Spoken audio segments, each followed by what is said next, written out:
Hey folks, so let's try and continue off from where we left off last time. So, I've been busy penning down my thoughts, trying to understand biomechanics a bit from the perspective of the mechanical engineer that I am, but also from the perspective of um, the arts that I've learned, like salsa and boxing. But I wouldn't call it boxing, it's more of Muay Thai. Okay, so let's consider the core of the human body. Like the core is the word that is often used. So, to begin with, like when you walk, this is what it explains. At one point, you are standing on one leg and bringing the other leg forward. So, there is a time at which the other leg is dangling in the air, grounded by the other foot. And if we use the equation of a pendulum to get the frequency of walking for a leg, it is 1 by 2 pi square root of g by L trochanterian. But trochanterian is the it's it's where you count the leg length from for functional length. And I did a course on design for human variability back in Penn State, where they have data from the military for every single percentile there is. So let's consider a 5 foot 5 inch man and a 6 foot 1 inch man. They are 6th and 92nd percentile in the United States. I am 5'10.5", 179 centimeter. Even though going by my genetics, I should have stopped growing at 175 centimeter. But yeah, I did some yoga which was more to my detriment. So I am at the 70th percentile, even though I should have been 49th percentile going by my genetics and like the growth trajectory. So, however, like let's go back to the topic. At 6th percentile, the trochanterian height is 82.9 centimeter, while at 92nd it's 97.1 centimeter. So plugging these in, these are the two frequencies within which the frequency of walking for the leg comes in, 0.506 and 0.548 hertz. Now let's get to the frequency of natural frequency of the arm swings. We use the same thing, but to get the arm length, we use the acromion radial length and the forearm hand length. And adding those two up for the 6th and 92nd percentile, we get 75.3 centimeter and 86.9 centimeter, which gives us frequencies in the range 0.535 hertz and 0.574 hertz. What this tells me is that the core, it probably fires at a frequency that is common to both, which is 0.535 to 0.548 hertz, just when we are walking casually. So that's like the natural frequency of the core. Next, we look at the breathing patterns. How many breaths does an average human being take per minute? Note that previously we were talking about a man from 6 to 92nd percentile. Now we are talking about the average person. It's 12 to 20 breaths, which is 0.2 to 0.333 hertz. And if we try and find the synodic period between the breathing and the core, their natural frequencies, we get to like a range which is 0.202 hertz to 0.348 hertz, and which again goes back to the frequency of our breathing. Like there is a bit of a symmetry here. Like I am using symmetry in a more casual sense, not in a strictly mathematical sense. But what I wish to say is that those who engage in yoga, dancing, or singing, they must have a better core control, just going by these numbers. And it's like they must be a yogi or a dancer or a singer. They shouldn't be like a bodybuilder on the side or anything. Next, let us try to get to the core musculature. So I have a model over here. So the previous models that we considered, they were about simple harmonic motion.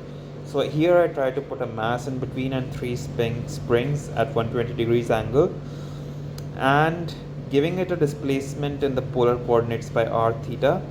I try and find out what its frequency would be.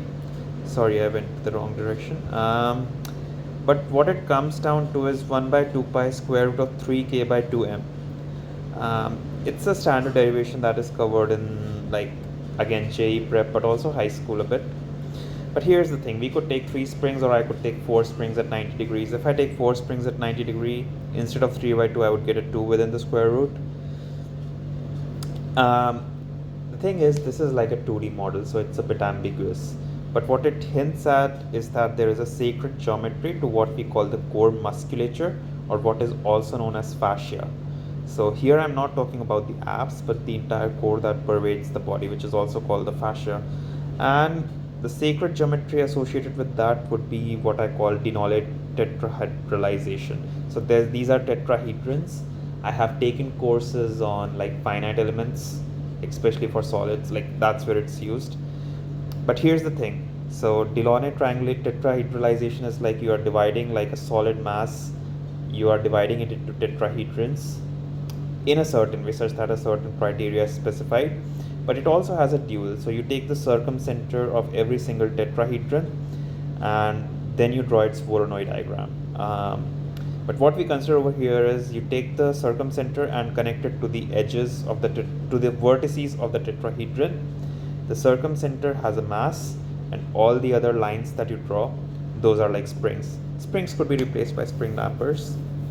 But okay, let's consider a regular tetrahedron, and the angle we are looking for, say if O is the circumcenter, A, B, C, D are the vertices, then angle AOD will be approximately 109.47 degrees.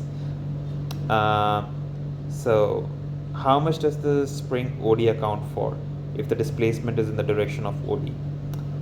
It's going to account for the entire K. However, what about the other? What about OA, OC, or OB? If we go down to deriving it the same way that we did for the previous example, it would get to 0.111 K. And so if we combine our four springs, the F effective gets to 1 by 2 pi times square root of 1.333 K by M.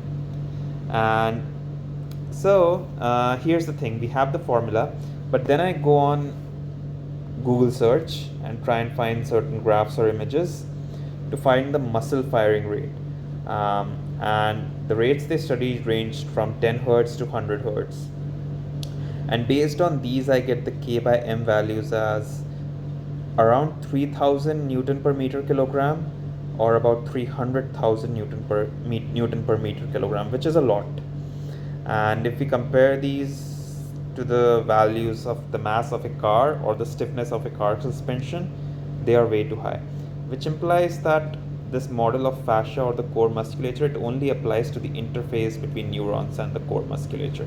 So there is a limit. I think it is all pervading, but there are regions that it exists in. And here's the thing, we need to go back to where we started, like the frequencies with which our core operates. So these were the two frequencies, and if we try and calculate K by M for these two, it is 1.208 to 3.587 Newton per meter. And this is somewhat comparable. And just for comparison's sake, let's go to Gemini AI and try and ask for the values of the car suspension and the car mass. So based on that, it comes out to be 8.333 Newton per meter kilogram to 24.6 Newton per meter kilogram. So you have the suspension, which is the spring, and then you have the mass of the car. So these are the values where it lies. Next, we have discussed all these numbers. So let me summarize it for you. We began with the frequency of the leg swing and the arm swing when it comes to walking. We looked at the for human beings whose stature ranged from 6th percentile to 92nd percentile, but in the US population. Then we found the common range of those values. Then we looked at the rate, the number of breaths an average human being takes per minute. We converted it to hertz, and then found the synodic period between the swings of the arms of the leg, the common period over there, and the breathing frequency. And what the frequency that came out, we assigned it to the core musculature or the fascia. And then we tried to build a model of this fascia and tried to get to the spring stiffness divided by the mass, and tried to compare it to a car suspension and a car mass. So now let's get to one of the most technical lifts out there, which is the snatch. How many seconds does a snatch take? Here we go to CrossFit.com, and CrossFit.com says 1.5 seconds, which is 0.667 hertz. Now when we calculate K by M, it comes out to 13.18 Newton per meter kilogram. And all this means is that um, the plane of reality where we snatch, it delves into the plane where the motor neurons overcome it. And what this implies is that the deadlift or the snatch and overhead squat, they delve into the plane of fascia, which is what we call nerves of steel. And the nuances probably show up in the fatigue, like you never know how much time it gets a bit complicated. And since we have discussed all the science, let's try and weave it in with a bit of art. So, if the core musculature or fascia exists in a plane of reality that is way stronger, I would suspect that nuclear forces are at play. And hence, by virtue of like the quantization of the nuclear domain, I would assume there to be weight classes and snatches. And if you just go by kettlebells, I could have another logic. I would say it's like factors of 12. So 24, like skip 12 because that is too light. Maybe for one arm snatch it's not. But 24, 36, 48, 60, and so on. So yeah, those are my thoughts. Like I'm trying to understand biomechanics a bit because a lot of the professors or the people I know, they have been delving into that from mechanical engineering. So yeah, that's it. Before I leave, I do have a video to share with you guys. So this is what is called the bent press, and here I'm trying it out with 25 or 26 kilos, which is like 55 to 57 pounds or something. And as you can see, this is a lot slower than snatch, but like every exercise has its own pluses and minuses. So what I'm saying is core can be strengthened through these exercises, which are like deadlift, snatch plus overhead, or clean and front squat. But as you move up, as you want to go higher up, you need to get a bit more specific about every single muscle there is. So what I'm trying to say, at the highest level, I would say that strongman, bodybuilding, and all these things would sort of begin to merge. Which is why when I have mentioned the name Dmitry Klokov a lot, but there is a reason I mentioned that, because even as we were at IIT, which is one of the premier institutes in India, and people from there have gone on to do like to bring about changes in the world, a lot of people who are good in one thing also turn out to be good in the other. So there is this leakage of expertise that happens. And I suspect it would happen here too. Although this is more of an era of studious people, so even if it's there, I would like, yeah, I mean, it's a bit complicated, but yeah, that's what I wanted to cover in this section. Thanks. Bye.